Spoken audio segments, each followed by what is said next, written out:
Good afternoon. I've just met with the Vice President, Secretary Blinken, Secretary Austin, the National Security Advisor Sullivan, and other members of the National Security Leadership Team, the Situation Room, to discuss our ongoing efforts to evacuate American citizens, third country civilians, Afghan allies, and vulnerable Afghans. And I want to provide the American people with a brief update on the situation in Afghanistan. Since I spoke to you on Monday, we've made significant progress. We've secured the airport, enabling flights to resume, not just military flights, but civilian charters from other countries, and the NGOs taking out civilians and vulnerable Afghanis. And now we have almost 6,000 troops on the ground, including the 82nd Airborne, providing runway security, the Army 10th Mountain Division standing guard around the airport, and the 24th Marine Expeditionary Unit assisting the civilian departure. This is one of the largest, most difficult airlifts in history, and the only country in the world capable of projecting this much power on the far side of the world with this degree of precision is the United States of America. We've already evacuated more than 18,000 people since July and approximately 13,000 since our military airlift began on August the 14th. Thousands more have been evacuated on private charter flights facilitated by the U.S. government. These numbers include American citizens and permanent residents, as well as their families. It includes SIV applicants and their families, those Afghans who have worked alongside us, served alongside of us, gone into combat with us, and provided invaluable assistance to us, such as translators and interpreters. The United States stands by its commitment that we've made to these people, and it includes other vulnerable Afghans, such as women leaders and journalists. In fact, working in close coordination with the management of the New York Times, the Washington Post, and the Wall Street Journal, we have successfully evacuated all 204 of their employees in Afghanistan on U.S. military aircraft earlier this week. We've established the flow of flights, and we've increased the number of people we're moving out of the country. We paused flights in Kabul a few hours this morning to make sure we could process the arriving evacuees at their transit points. But our commander in Kabul has already given the order for outbound flights to resume. Even with the pause, we've moved out 5,700 evacuees yesterday, and we're working on a variety to verify that number of the Americans who are still in country as we work on this, because don't have the exact number of people who are Americans who are there, and those who may have come home to the United States. We want to get a strong number as to exactly how many people are there, how many American citizens, and where they are. Just yesterday, among the many Americans we evacuated, there were 169 Americans who we got over the wall into the airport using military assets. We're also facilitating flights for our allies and our partners, and working in close operational coordination with NATO on this evacuation. For example, we provided overwatch for the French convoy bringing hundreds of their people from the French embassy to the airport. These operations are going to continue over the coming days before we complete our drawdown. We're going to do everything that we can to provide safe evacuation for our Afghan allies, partners, and Afghans who might be targeted because of their association with the United States. But let me be clear. Any American who wants to come home, we will get you home. But make no mistake, this evacuation mission is dangerous. It involves risks to our armed forces, and it's being conducted under difficult circumstances. I cannot promise what the final outcome will be, or what it will be, that it will be without risk of loss. But as Commander-in-Chief, I can assure you that I will mobilize every resource necessary. And as an American, I offer my gratitude to the brave men and women of the U.S. Armed Forces who are carrying out this mission. They're incredible. As we continue to work the logistics of evacuation, we're in constant contact with the Taliban, working to ensure civilians have safe passage to the airport. We are particularly focused on our engagements on making sure every American who wants to leave can get to the airport. Where we have been seeing challenges with Americans, for Americans, we have thus far been able to resolve them. We've made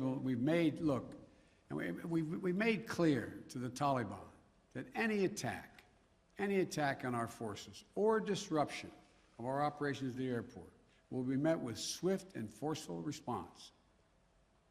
We're also keeping a close watch on any potential terrorist threat at or around the airport, including from the ISIS affiliates in Afghanistan who were released from prison when the prisons were emptied.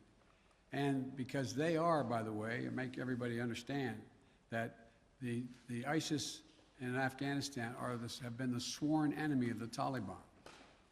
I've said all along, we're going to retain a laser focus on our counterterrorism mission, working in close coordination with our allies and our partners, and all those who have an interest in ensuring stability in the region. Secretary Blinken, who's with me today, met this morning with our NATO allies in consultation about the way forward, so that Afghanistan cannot be used in the future as a terrorist base to attack the United States or our allies. For 20 years, Afghanistan has been a joint effort with our NATO allies. We went in together, and we're leaving together. And now we're working together to bring our people and our Afghan partners to safety. In the past few days, I've also spoken directly with the British Prime Minister, Mr. Johnson, Chancellor Merkel of Germany, and President Macron of France. We all agreed that we should convene, and we will convene, the G7 meeting next week, a group of the world's leading democracies, so that together we can coordinate our mutual approach, our united approach on Afghanistan and moving forward. We are united with our closest partners to execute the mission at hand. We've also discussed the need to work with the international community to provide humanitarian assistance, such as food aid and medical care for refugees who have crossed into neighboring countries to escape the Taliban, and to bring international pressure on the Taliban with respect to the treatment of Afghan people overall, but including Afghan, particularly women and girls. The past week has been heartbreaking. We've seen gut-wrenching images of panicked people acting out of sheer desperation. You know, it's completely understandable. They're frightened, they're sad, uncertain what happens next. I don't think any one of us can see these pictures and not feel that pain on a human level. Now we have a mission to complete in Afghanistan. It's an incredibly difficult and dangerous operation for our military. We have almost 6,000 of America's finest fighting men and women at the Kabul airport. And we're putting their lives on the line, and they're doing it in a dangerous place to save other Americans, our Afghan allies, and citizens of our allies who went in with us. You know, I talk to our commanders on the ground there every single day, as I just did an hour or so ago. And I made it clear to them that we'll get them whatever they need to do the job. They're performing to the highest standard under extraordinarily difficult and dynamic circumstances. Our NATO allies are strongly standing with us, their troops keeping sentry alongside ours in Kabul, as is the case whenever I deploy our troops into harm's way. I take that responsibility seriously. I carry that burden every day, just as I did when I was vice president and my son was deployed to Iraq for a year. There'll be plenty of time to criticize and second guess when this operation is over. But now, I'm focused on getting this job done. I would ask every American to join me in praying for the women and men risking their lives on the ground in the service of our nation. As events evolve over the coming days, my team and I will continue to share the information and update the American people on exactly where things are. We'll use every resource necessary to carry out the mission at hand and bring to safety American citizens and our Afghan allies. This is our focus now. And when this is finished, we will complete our military withdrawal and finally bring to an end 20 years of American military action in Afghanistan. Thank you. May God bless you, our troops, our diplomats, and all those serving in harm's way. And now I'll take questions. AP, Zeke Miller. Thank you, Mr. President. You vowed that your election would usher in an era where the world can count on America to live up to its promises. You promised to leave Afghanistan, but you also promised not to help to bring out those who helped America in its war effort. We've seen these heart-wrenching images at the Kabul airport of people trying to get there, say nothing of the people who can't get to that airport. You made the commitment to get American troops out, to get American citizens out. Will you make the same commitment to those who assisted in the American war effort over the last 20 years, number one? And then number two, what is your message to America's partners around the world who have criticized not the withdrawal, but the conduct of that withdrawal and made them question America's credibility on the world stage? I have seen no question of our credibility from our allies around the world. I've spoken with our NATO allies. We've spoken with NATO allies, the Secretary of State. Our National Security Advisor has been in contact with his counterparts throughout the world and our allies, as has the General, I keep calling him a General, but my Secretary of Defense. The fact of the matter is, I have not seen that. As a matter of fact, the exact opposite I've gotten. The exact opposite thing is we're acting with dispatch. We're acting, committing to what we said we would do. Look, let's put this thing in perspective here. What interest do we have in Afghanistan at this point with al-Qaeda gone? We went to Afghanistan for the express purpose of getting rid of al-Qaeda in Afghanistan, as well as getting Osama bin Laden. And we did. Imagine, just imagine, if that attack, if bin Laden had decided with al-Qaeda to launch an attack from Yemen, would we ever gone to Afghanistan? Would there ever be any reason we'd be in Afghanistan? Controlled by the Taliban? What is the national interest of the United States in that circumstance? We went and did the mission. You've known my position for a long, long time. It's time to end this war. The estimates of the cost of this war over the last 20 years range from a minimum of $1 trillion to a think tank at one of the universities saying $2 trillion. That's somewhere between $150 million a day and $300 million a day. The threat from terrorism has metastasized. There's a greater danger from ISIS and al-Qaeda and all these affiliates in other countries by far than there is from Afghanistan. And we're going to retain an over-the-horizon capability that if they were to come back to be able to take them out, surgically move. So this is where we should be. This is about America leading the world, and all our allies have agreed with that. And by the way, before I made this decision, I was at the G7 as well as met with our NATO partners.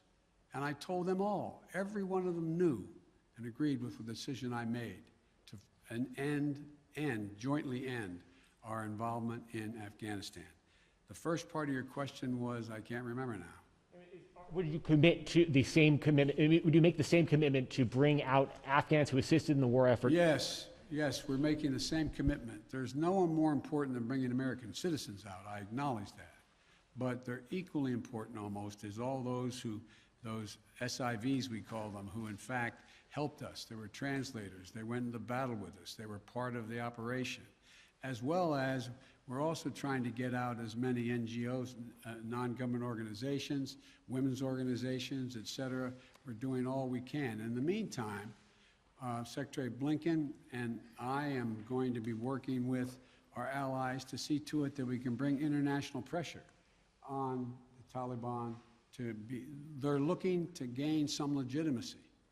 They're going to have to figure out how they're going to maintain that country. And there's going to be harsh conditions, strong conditions we're going to apply, and it will depend on whether they get help based on whether or not how and well they treat women and girls, how they treat their citizens. So this is just beginning on that score. Are you willing to stay past the 31st to make that happen, to bring all the Americans out, to bring those SIVs out? I think we can get it done by then, but we're going to make that judgment as we go.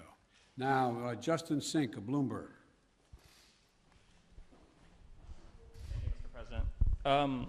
You just said that you would keep a laser focus on counterterrorism efforts, and that you don't see as great of a threat of terrorism from Afghanistan as other parts of the world. But if you and your administration so badly misassessed how quickly the Taliban would sweep through Afghanistan, and we no longer have an embassy there from which to run intelligence operations, how can you at all be confident of your assessment of the risk of terrorism and the ability of the U.S. to conduct over-the-horizon missions to keep it in check? Can you tell Americans that they're safe and will remain safe from terror attacks in Afghanistan? I think you're comparing apples and oranges. One question was whether or not the Afghan forces we trained up would stay and fight in their own civil war they had going on.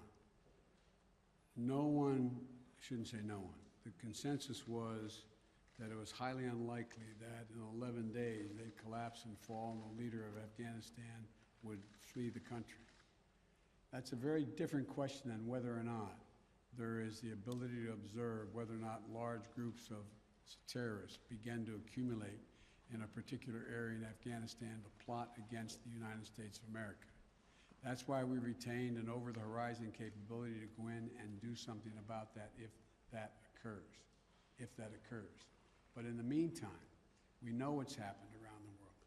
We know what's happening in terms of what's going on in other countries where there is a significant rise of terrorist organizations in the Middle East, in East Africa, and other places. And so the bottom line is we're dealing with those terrorist threats from other parts of the world and failed states without permanent military presence there. We have to do the same in Afghanistan. Sir, just on that initial assessment, we learned over the last 24 hours that there was a dissent cable from the State Department. Sure.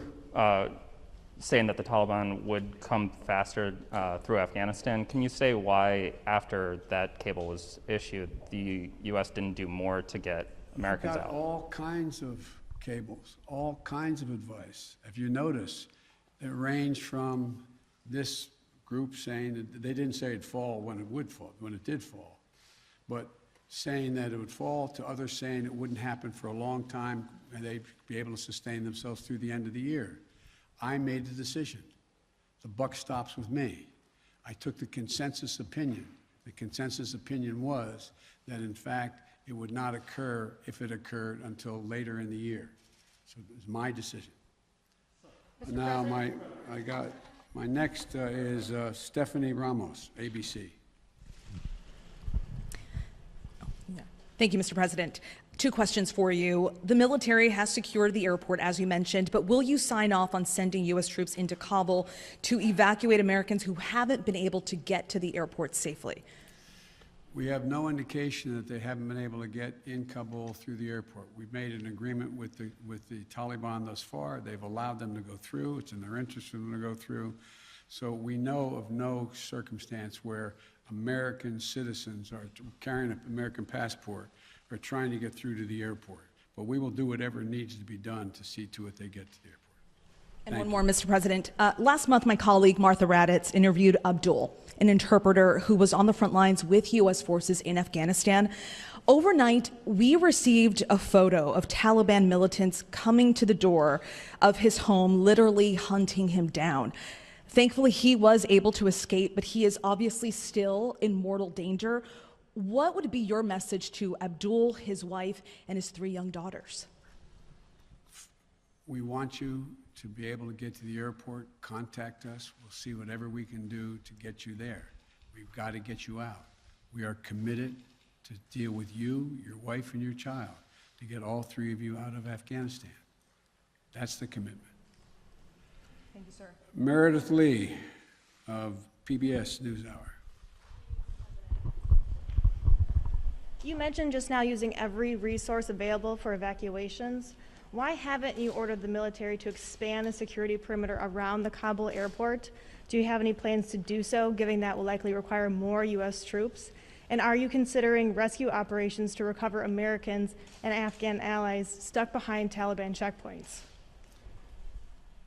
The answer is yes to the last question. We're considering every opportunity and every means by which we could get folks to the airport. That's number one. Number two, the reason why we have not gone out and started and set up a perimeter way outside the airport in Kabul is that it's likely to draw an awful lot of unintended consequences in terms of people who, in fact, are not part of the Taliban. We've been in constant contact with the Taliban leadership on the ground in Kabul, as well as the Taliban leadership at Daho. And we've been coordinating what we were doing. That's why we were able, for example, how we got all of our embassy personnel out, how we got everyone out of the embassy safely. That was the distance. That's how we helped get the French out and out of their embassy. So the question remains, there will be judgments made on the ground by the military commanders at the moment, and that I cannot second guess each of those judgments to be made. But the idea of, again, let me get back to the fundamental point I made at the outset. When the decision was made by me that, and it was made some time ago, and I ran 4 presidents saying I wanted to get us out of Afghanistan. One of the things that is a reality is people now say to me and to others, and many of you say it on air, that why did we have to move because no Americans are being attacked? Why did we withdraw those, why did we agree to withdraw 2,500 troops? No Americans are being attacked. As I said before, the reason they weren't being attacked was part of an agreement that Trump had made a year earlier. We will leave by May 1st, he said, as long as there's no attack on Americans in that year period. Number one. Number two, the Taliban was taking large swaths of the countryside, north and south. None of the major areas, none of the major points of the capitals of each of these provinces. But they were all over the country.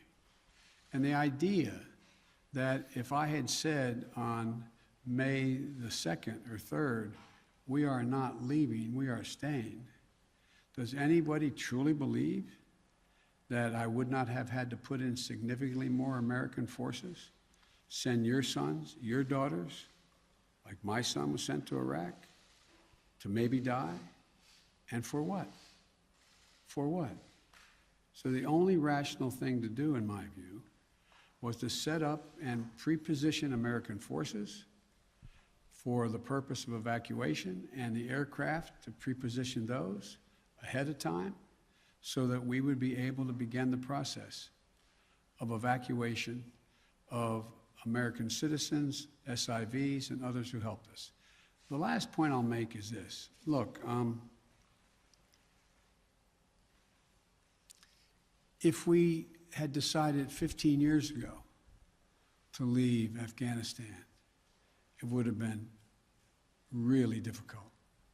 If we decided 5 years ago, if we continued the war for another decade and tried to leave, there's no way in which you'd be able to leave Afghanistan without there being some of what you're seeing now. But what we've done so far is we've been able to get a large number of Americans out, all our personnel at the embassy out, and so on. And thank God, so far, knock on wood, we're in a different position.